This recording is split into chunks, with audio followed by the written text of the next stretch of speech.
Hello everyone, আসসালামু আলাইকুম। কেমন আছেন সবাই? আশা করছি সবাই ভালো আছেন এবং নিরাপদে আছেন। আমি আল্লাহর রহমতে ভালো আছি।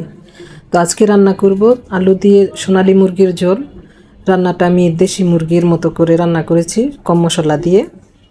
তো প্রথমে আমি একটি প্যানে তেল দিয়েছি, এর মধ্যে এলাচ, দারচিনি, লং, তেজপাতা দিয়ে ভেজে এরপরে কিছুটা পেঁয়াজ দিয়েছি। পেঁয়াজটাকেও আমি ব্রাউন কালার হয়ে যাওয়া পর্যন্ত ভেজেছি। এরপর দিয়ে দিলাম আদা রসুন বাটা, মরিচ হলুদের গুঁড়া, ধনিয়ার গুঁড়া, তারপর জিরার গুঁড়া। এখানে আমি রাঁধুনির কাঁচা জিরাটা ইউজ করেছি। তারপর একটু পানি দিয়ে মশলাটাকে কষিয়েছি। এর মধ্যে আমি আবার পরিমাণ মতো লবণও দিয়েছি। তারপর মশলাটা কষিয়ে এরপর দিয়ে দিলাম মুরগির গোশতটাকে এখানে ভালো করে কষাবো। তো দেশি মুরগি আর ইলিশ মাছ এগুলি কিন্তু কম মশলাতেই ভালো লাগে। প্রত্যেকটা খাবারই একটা নিজস্ব স্বাদ এবং গন্ধ আছে।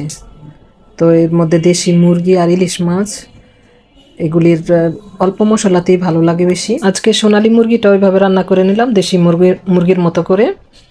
যদিও আমার ছোট ছেলে এভাবে পছন্দ করে না, ও ঝাল ঝাল তরকারিগুলি পছন্দ করে বেশি।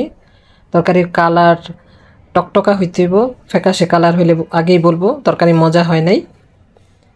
তো এর মধ্যে মাংসটা কষানো হয়ে গেছে, তারপর আলু দিয়ে দিলাম। আলুটাকেও ভালো করে কষিয়ে এরপর দিয়ে দিব ঝোলের জন্য পানি। এই তো পানি দিয়ে দিচ্ছি।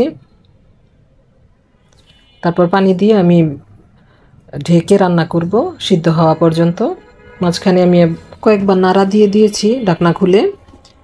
তারপর রান্নার এই তো শেষ পর্যায়ে আমি কয়েকটা কাঁচামরিচ দিয়েছি। এখানে ঝালের প্রয়োজন নেই, সেজন্য আমি মরিচের উপরের দিকটা একটু ভেঙে তারপর দিয়েছি শুধু ফ্লেভারের জন্য। এই তো আমার রান্নার ফাইনাল লুক। আল্লাহ হাফেজ।